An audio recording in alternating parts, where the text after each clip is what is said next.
11,765 নিয়োগে আর বাধা নেই, বিচারপতি গঙ্গোপাধ্যায়ের নির্দেশ বহাল সুপ্রিম কোর্টে। কলকাতা হাইকোর্টের বিচারপতি অভিজিৎ গঙ্গোপাধ্যায়ের নির্দেশ বহাল রাখল সুপ্রিম কোর্ট। খারিজ করা হলো বিচারপতি সুব্রত তালুকদারের নির্দেশ। 2022 সালের প্রাথমিক মামলায় শীর্ষ আদালত যে স্থগিতাদেশ দিয়েছিল তা প্রত্যাহার করে নিয়েছে।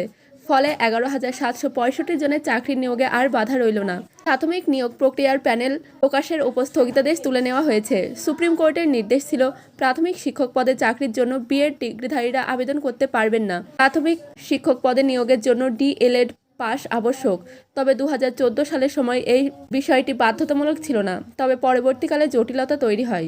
এই কারণে 2014 সালে টেট উত্তীর্ণরা 2020 সালে ডিএলএড কোর্সে ভর্তি হন। এরপর 2022 সালের নিয়োগের বিজ্ঞপ্তি প্রকাশের সময়ে সেই সব চাকরি প্রার্থীরা মার্কশিট হাতে পাননি। পরবর্তীকালে সেই সমস্ত চাকরি প্রার্থীরা চাকরিতে সুযোগ পাবেন কিনা এ নিয়ে কলকাতা হাইকোর্টে পরে সুপ্রিম কোর্টে মামলা হয়েছিল। তারপর 2022 সালের নিয়োগ সোমবার এই স্থগিতাদেশের সিদ্ধান্তই প্রত্যাহার করে নিল সুপ্রিম কোর্ট। ফলে প্যানেল প্রকাশে আর কোনো বাধা থাকছে না। রাজ্য আগেও জানিয়েছে 11,765 জনের চাকরির নিয়োগপত্র প্রস্তুত করে রাখা হয়েছে। সুপ্রিম কোর্টে স্থগিতাদেশ তুলে নিলে চাকরি প্রার্থীদের নিয়োগের কাজ শুরু করবে রাজ্য সরকার। প্রাথমিক শিক্ষক পদের নিয়োগ প্রক্রিয়ার ক্ষেত্রে কাউন্সেলিং, ইন্টারভিউ সমস্ত কিছুই সম্পন্ন হয়ে আছে, কিন্তু মামলা চলার কারণে নিয়োগ প্রক্রিয়া সম্পন্ন করা যায়নি। তবে এদিন স্থগিতাদেশ উঠে যাওয়ার পরে আদৌ নিয়োগ প্রক্রিয়া শুরু হবে কিনা তা নিয়ে প্রশ্ন উঠছে।